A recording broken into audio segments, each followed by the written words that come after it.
Prince Alwaleed Bin Talal is here. He is chairman of the Kingdom Holding Company, the Saudi investment firm he founded more than 30 years ago. Today, it has billions invested around the world in a wide range of industries, including banks, hotels, real estate, media, and technology. Time magazine once called him the Arabian Warren Buffett. He is the largest individual foreign investor in the United States, with substantial stakes in companies such as News Corp and Citigroup.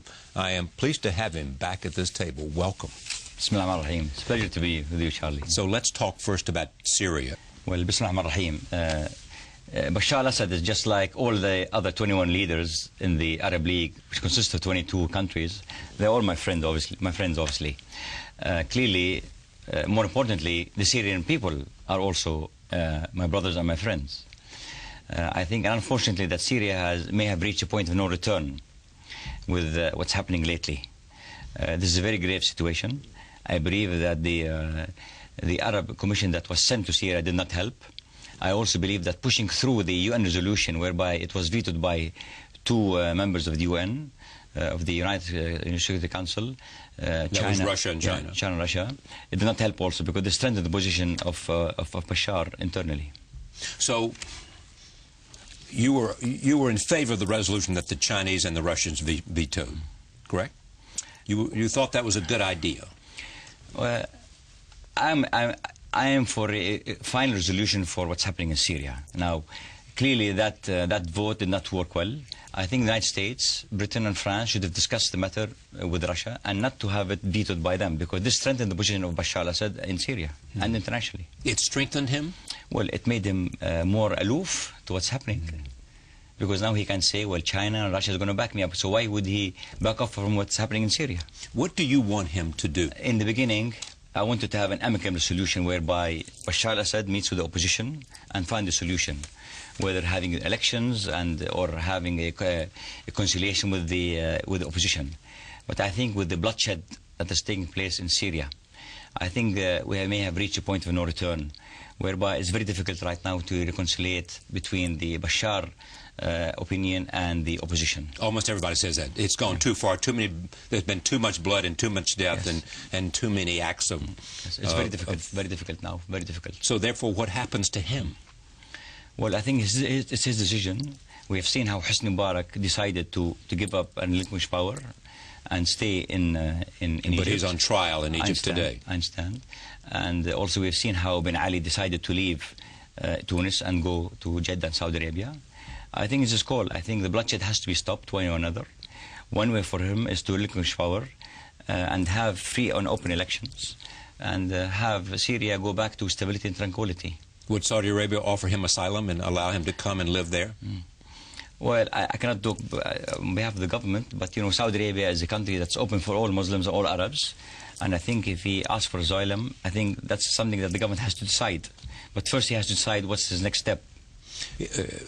But he doesn't have many options. I am not sure Saudi Arabia would go that extent. I think the official position of Saudi Arabia and King Abdullah is that he will not get involved and interfere in internal affairs of other countries. And actually, as an example, when the United States asked the U.S. Asked Saudi Arabia to interfere in the Libyan affairs by sending and so committing some troops, right. Saudi Arabia declined that officially and formally. But isn't it necessary in these... For the Arab countries who feel strongly about the Arab Spring and the consequences of the Arab Spring to be willing to engage, whether it's Libya or Syria? I mean, these are fellow Muslims and these are neighbors. So shouldn't the world expect Saudi Arabia and its power to be in play? Well, Saudi Arabia went through the Arab League with its other 20 countries, obviously excluding Syria, and they took very tough and firm position against Syria, and they sent the commission to Syria that came with certain recommendations that I would say that it was not successful, frankly speaking, because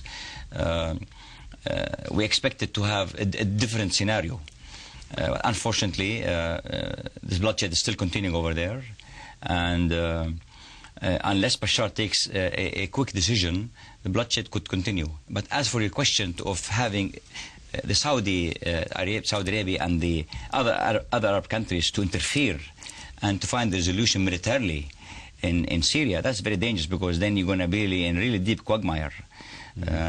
and then you are enhancing the possibility of having civil war there.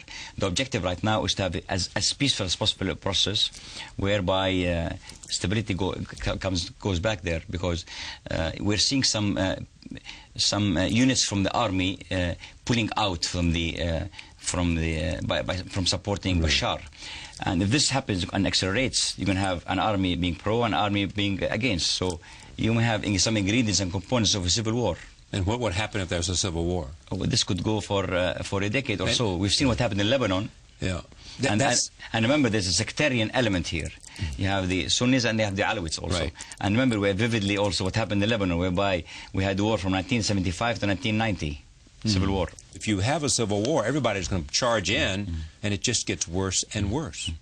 I think interfering in Syria, whether through NATO or through a coalition of countries or the Arab League, is not really, it should be off the table completely, because this will not resolve the matter at all. The Iranians have been strongly supportive of Syria for the most part. What do you make of that? Well, Iran sees Syria as being a foothold of its philosophy and its mentality, and to advance its own causes. We have seen Iran interfering not only in Syria, but also in Lebanon, in Bahrain, in Yemen, and even Saudi Arabia. And we just had a delegation from Iran visiting Saudi Arabia, the head of intelligence. And I think Saudi Arabia gave them a very clear message that if you would like to have better relation with us, you have to take care of certain matters very quickly. What were those matters? I think, number one, stop interfering in Bahrain. Number two, stop interfering in Saudi Arabia and East Province, where I have some Shiites. And also, take your hands off Syria and not to be involved in Lebanon. And I think the issue of Iraq was not brought up because we know that Maliki is completely pro-Iran, unfortunately. There is also this, though. Syria was a conduit for Iran to supply weapons to Hezbollah. Oh, yes. So if Syria goes down, it will not be in the interest of Iran. And Iran is the enemy of Saudi Arabia. Well, for sure. I mean, Iran sees in Syria as having a strong foothold in the Levant, in the west part of the Levant. And clearly, if Bashar is not anymore the president of or the leader of Syria, for sure Iran will lose a strong foothold. And you've seen right now how Ahmed Mish'al, he's the head of Hamas, is beginning to build bridges again with Jordan and the Gulf region, because he's thinking what could happen potentially if he leaves Syria. He's someone else that I've gone to Syria, to Damascus, to interview, to Khalid Mashal. Yes. Where is he going, and what do you make of his sort of rumblings that he may leave Hamas? Well, that's what he said publicly. And we've seen him lately moving in the Gulf region and also going in a breakthrough meeting with King Abdullah of Jordan, right. Being brokered by Qatar. Right. So clearly we are seeing some leniency in his position, because he's thinking what may happen after the Bashar regime collapses or doesn't continue. Yeah, because it became untenable for him and for Hamas to stay in Damascus. For sure, because he's thinking what could happen post-Bashar era.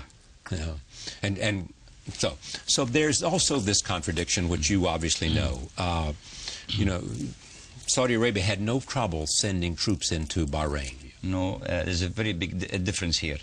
Bahrain is part of the GCC, and the 6 countries in GCC have an agreement whereby if any country's attack is under danger, all the other 5 states have the right to interfere. So it came under the umbrella of GCC, number one. Number two, the national security of Saudi Arabia was at stake and involved here. So really, when they went to Bahrain with the other GCC countries, they were defending the national interests of Saudi Arabia and the GCC countries. So it was not only defending Bahrain. I want to broaden this out now from Syria and Saudi Arabia too. This is an article that you wrote for the Wall Street Journal today, opinion section, in which you make the following point. One, now is an opportune time, particularly for the Arab monarchical regimes, which still enjoy a considerable measure of public goodwill, to begin serious political reform. That's one point. Another point, if there's a lesson to be learned from the Arab Spring, it is that the winds of change that are now blowing in the Middle East will eventually reach every Arab state. Will eventually reach every Arab state. So what is the kind of reform that you think Arab states have to make, especially those that have a monarchy? Well, I'm talking specifically about the monarchies, which is only the 6 GCC countries plus Jordan and Morocco. Right. those countries, although don't have constitutional monarchies, but yet they have legitimacy. You've seen what happened, for example, in Morocco. The king of Morocco had a referendum whereby the majority of the people of Morocco accepted the new constitution, whereby elections followed. And guess what? The moderate Muslims won, and they were chosen to lead the government, and the government was established over there. So I would not say that that Morocco turned being constitutional monarchy, but a step towards that direction. You want to see the monarchy survive by reforming. Exactly. But let me also suggest to you that when the Arab Spring arrived, the Saudi government spent, some say, up to $130 billion in money that it sent out for public service. Yes? Well, and many thought that that was a clear example to say, your government will take care of you, because we do not want to see the kind of dissatisfaction here that other Arab countries have witnessed. That's what I told you, when Saudi Arabia took care of its people socially, economically, and financially. That's beautiful, great. But it's a bit paternalism too, isn't it? Well, I'm not sure to that extent. But I think there's a fourth component, a fourth element, which is really the political stability of the nation depends on having more political participation with the people. And I think, you know, the king, for example, took a decision whereby to involve the ladies and being Majlis Shura, which is a step in that direction. But the real step will come when more authority is given to Majlis Shura and autonomy and independence and having been elected. Are you surprised that women participate more in the government of Iran than they do the government of Saudi Arabia? Well, not really, because really, if you look at Iran, really, they have a lot of openness, a lot of involvement and participation of the ladies in the process, in the political system, more than Saudi Arabia. But I believe Saudi Arabia right now began taking the right steps whereby the ladies will take... In terms of your wife, the princess, will be here, and we'll have a fuller conversation about this, but you're talking about the full empowerment of women. Exactly. I'm saying equality. I mean, women should be like equal to men.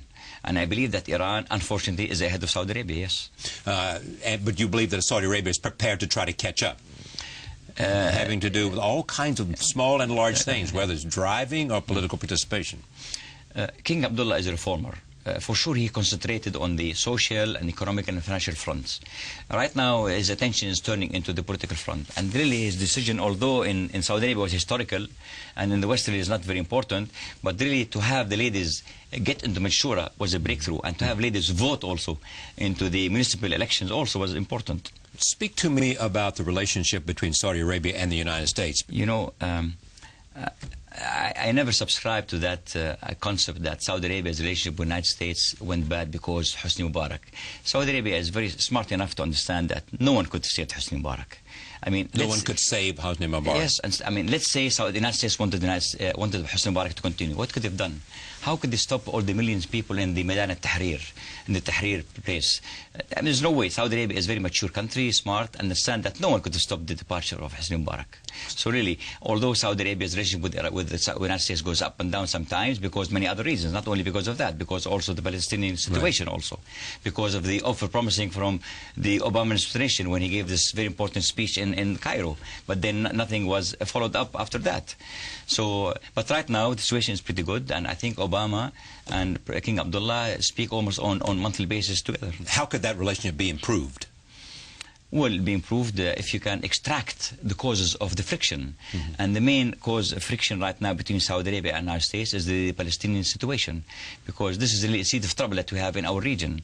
And I believe Abu Mazen is very much ready to have a peace with Israel. The question, could Israel afford to have peace? Could Netanyahu have peace without having his government collapse and disintegrate because of the right-wing movement, and that's part and parcel of his government?